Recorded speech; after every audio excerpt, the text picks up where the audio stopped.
mayroon kaming napangakuan sa Bicol na pupunta kami, di ba? Ano nga ba ang dahilan kung bakit muli na naman ang team mapapadpad sa Bicol? Ito ba kaya ang dahilan? Tulog na tayo? Teka lang, parang iba yata yung dahilan na yan. Ito talaga yun.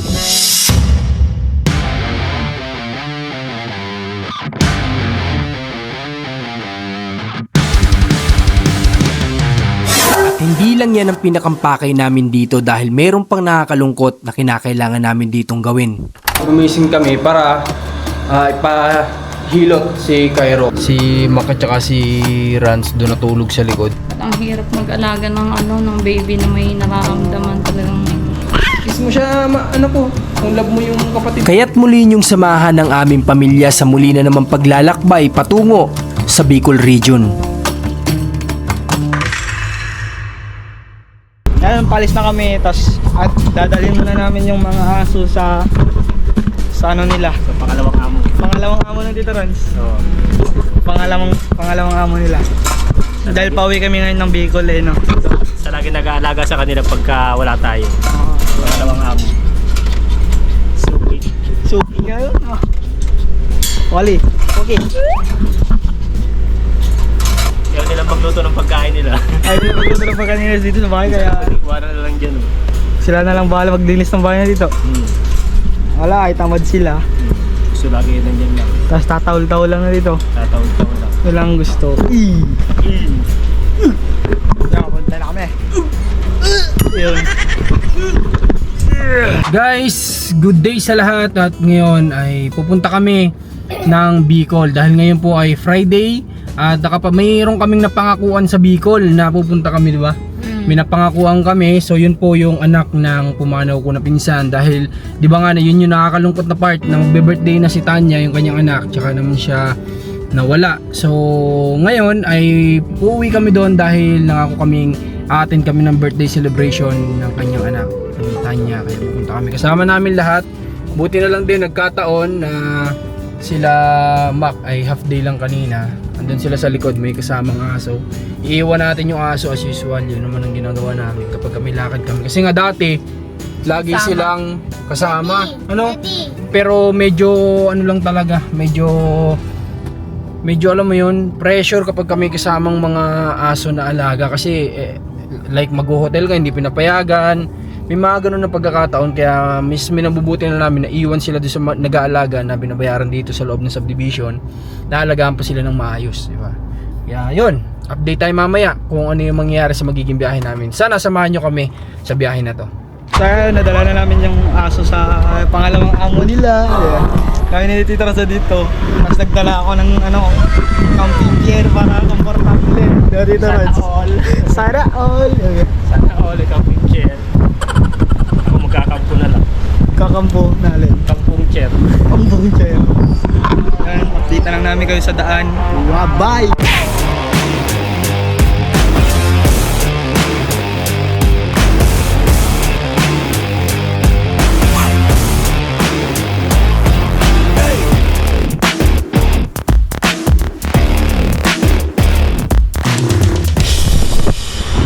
So yun, stopover muna tayo dito. Saan kaya to?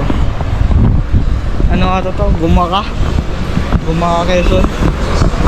Stopover muna kami dito para kumain. Cancel mo. Dito.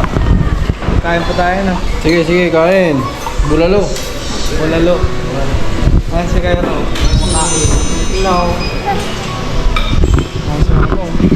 Hinahanap yung bone na ano yun? Naro? Maro. Ito Rans. Bon maro. Lamig. Malamig sa likod. Sobra. Ano ba? Parang ano nga? Parang naka-aircon. Hindi na ako makapo mamaya. Ha? Sa baba na lang mamaya. Hindi ka na makapo sa ano? Sa labag na lang ako para makatulog pa.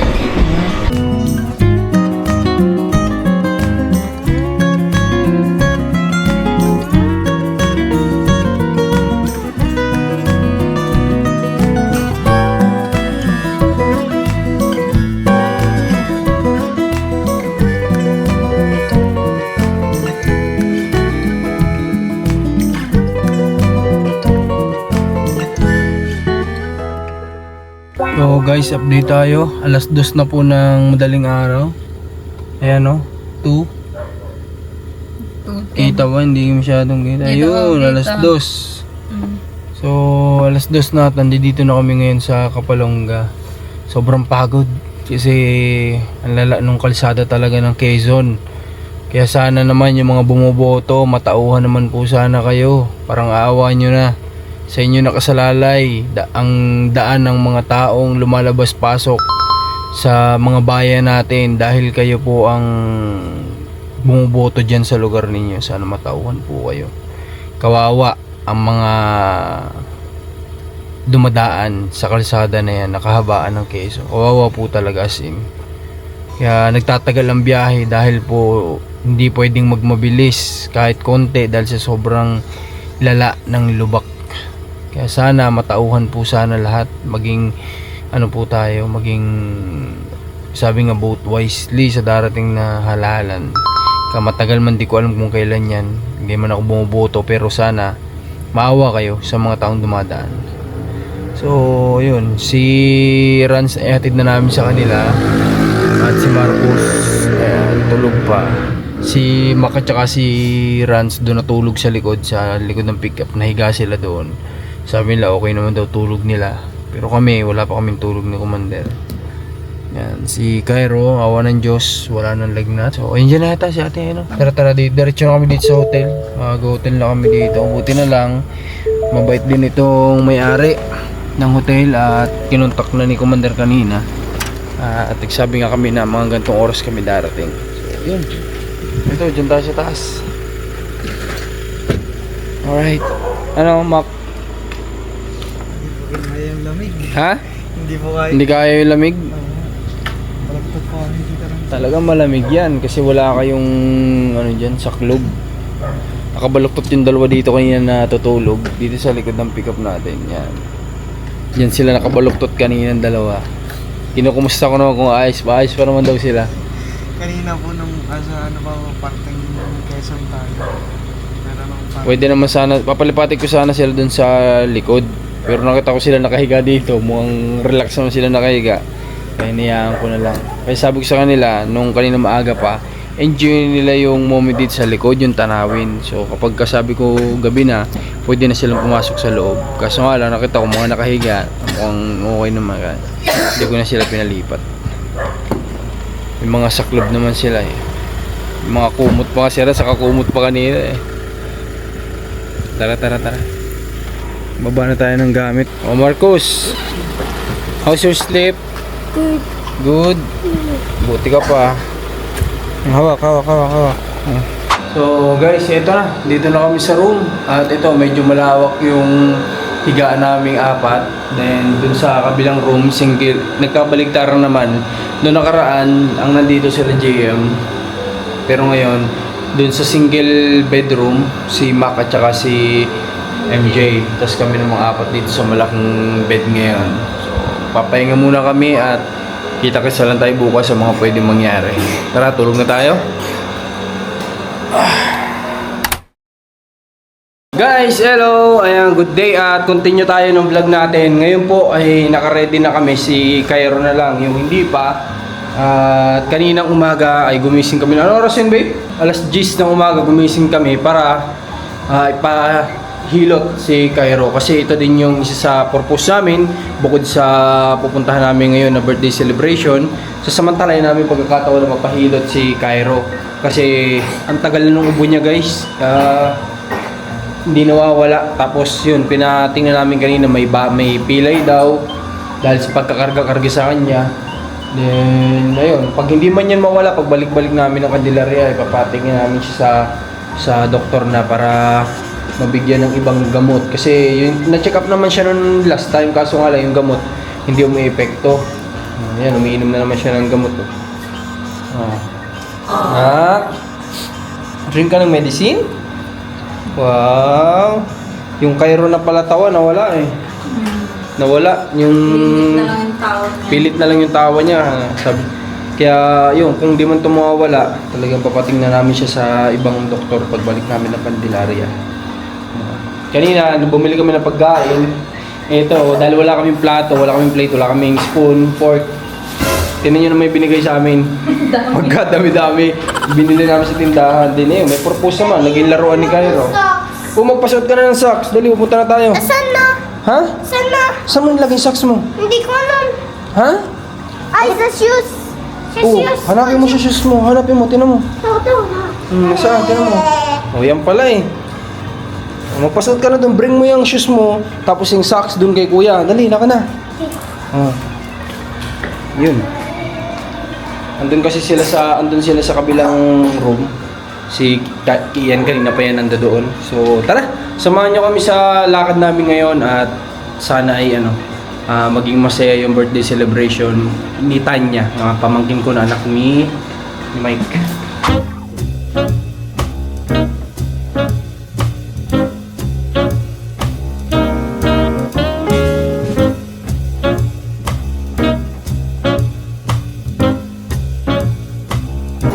Ang layo mag-birthday itong mga to.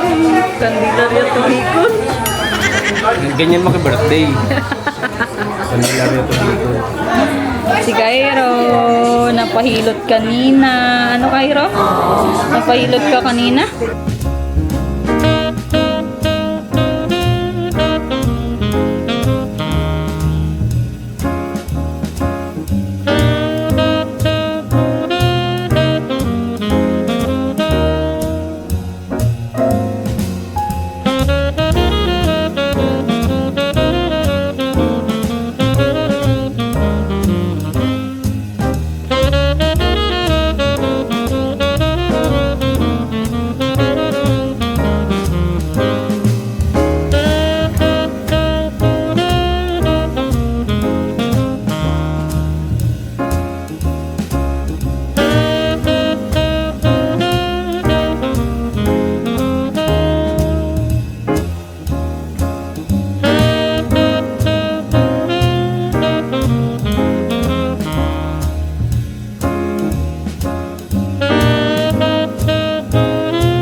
Yung malapit po kay Lord. Asir, balik ka na lang, sir. Banal yan! Banal! Kalawan kayo. Say, ako po! Itataas yung kanang kamay. Bibigyan ko ng premyo yung batang malakas at mabilis sumagot. Okay? Mga bata, sino gusto ng magic? Sino gusto ng regalo? Sino gusto ng pera? Sinong dinaligo? Ang dami lahat. Okay, so ang inal, simulan ng kutayana. Dito ka kuya. Yung buo, hindi yung 2 lima. Yung buo. Buong 10 pesos cards. Go! Alright, isa. Dalawa. Out music ito lang. Out music, okay na? Meron na pong 3. Oh, lasing ba to? Hindi. Pangalan mo? Ilang taon? Ilan? Hindi daw yan. Very good. Ito lang, bigyan mo ng tig-isang premyo yung mga bata. Tapos, babalikin na natin sila sa upuan. Yung 10 pesos coins nyo, ibalik nyo na sa mami nyo. Okay? Una-unahan, nakapagdala kay Tito Claudan. Sa akin po, isa. Dalawa, kaya 3. Okay, 3 lang. Tatlo lang. Yan. Sino yung nagdala? Kaya, dito ka Marites. Sino pa? Okay, kaninong phone to? Okay, nakakaintindi ba mga bata? Hindi na siguro. Okay, galingan ninyo. Tatlong bata ulit ang bibigyan ko ng premyo. Sa akin itong ibibigay yung bagay na hinihingi ko. Kumain na yung magpagdala kay Tito Claudia. Ay! Kahit ano po kulay ng lipstick, girl! Music!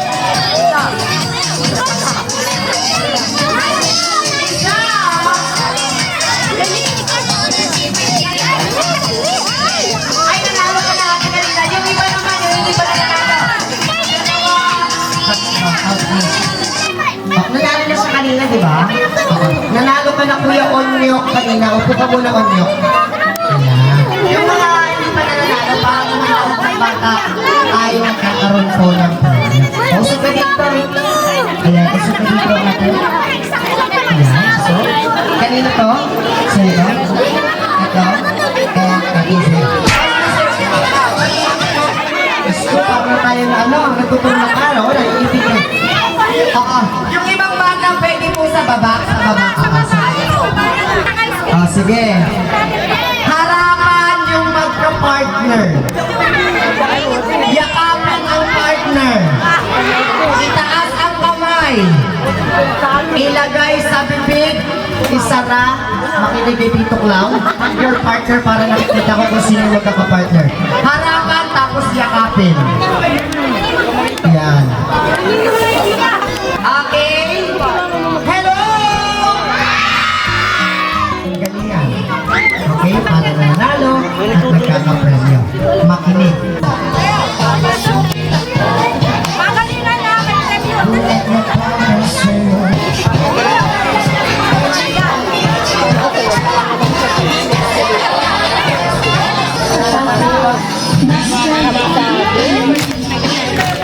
Ay, mga tiktokers pala, mga taga-kapalog yan, walang gagalaw! One, ay, ginusto mo yan, ha? Walang gagalaw! Tryan mo. 2, 3, 4. Tinutugtog, tigil ang sayaw. Ang gumalawan ng mangyayari? Yes. Pagtigil ng tugtog. Magkadikit ang baba na alabas ang dila. Music, go!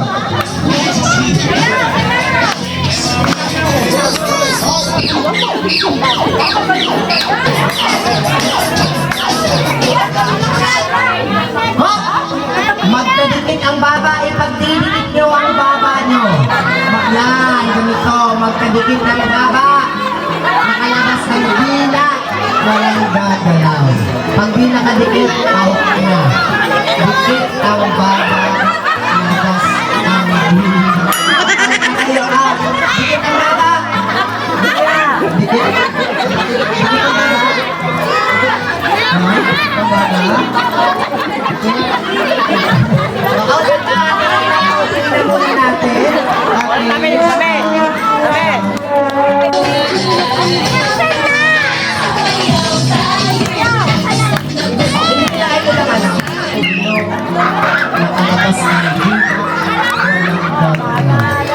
Walang gagalaw.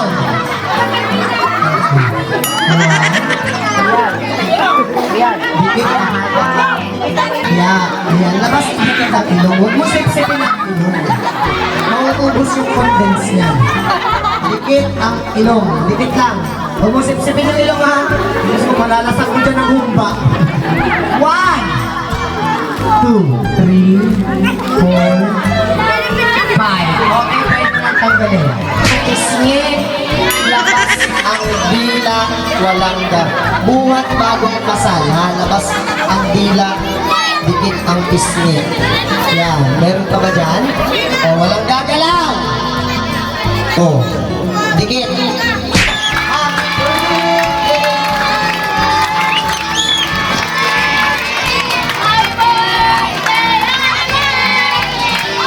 In Tagalog, maligayang malakas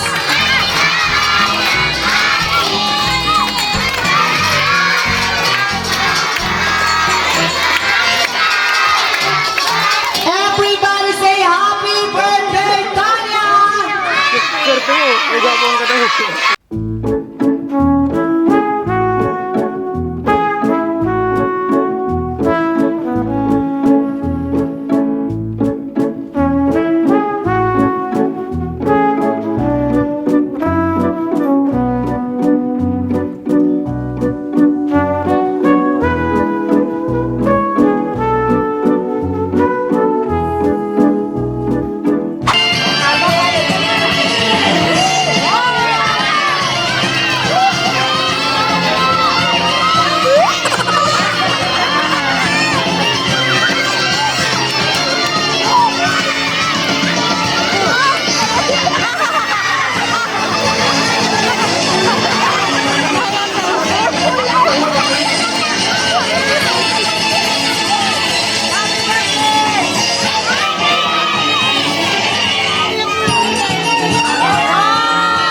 pa.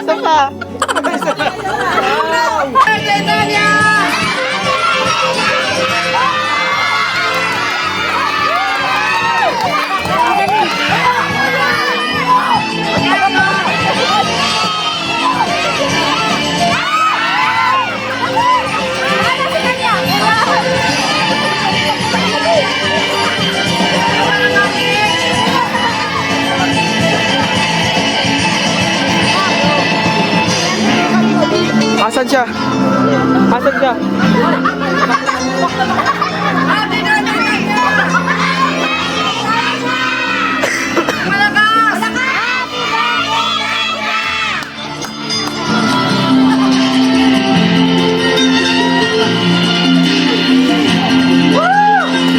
Yay! Galing!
Pahingi man!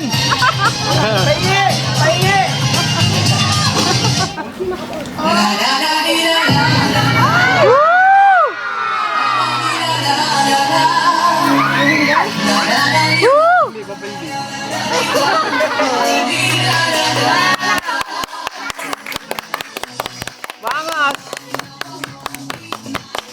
Hawang-haba naman yan!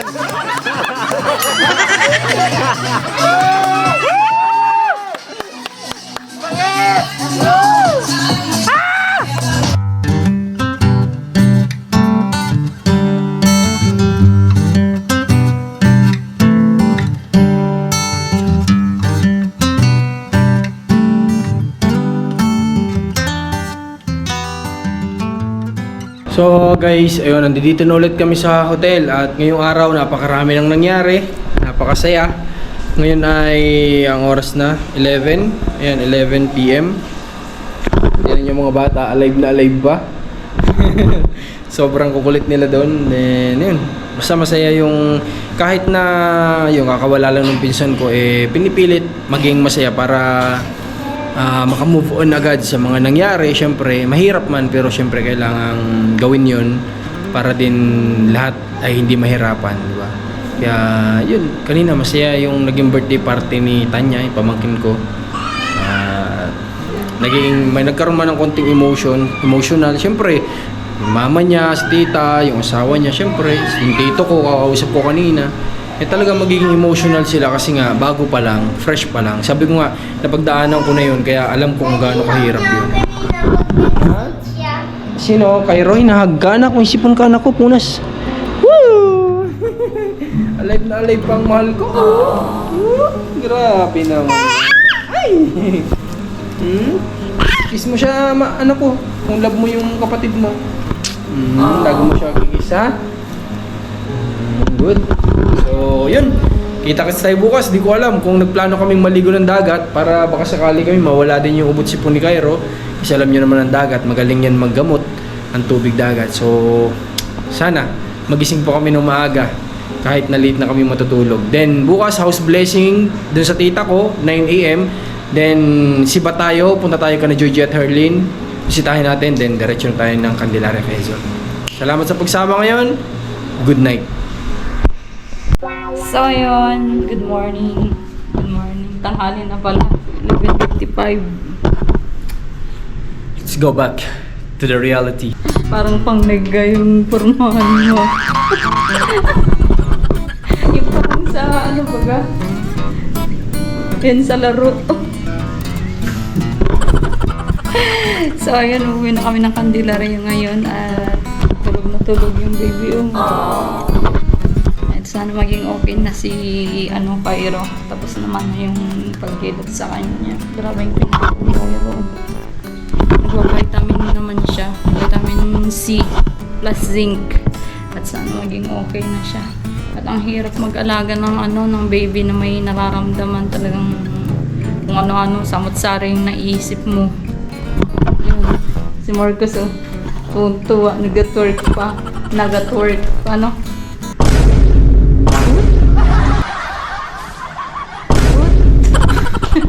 Excited ka na ulit mag-mission? Oo, siyempre. Marami akong gustong gawin sa tinutulungan ngayon para matuwa yung mga viewers natin. Anong gagawin mo? Unang gagawin natin pag-uwi, matulog, pahinga, kakain. Para malakas. Okay na yung nararamdaman mo? Wala naman sa ngayon. Wala, kaya masaya ka, ano?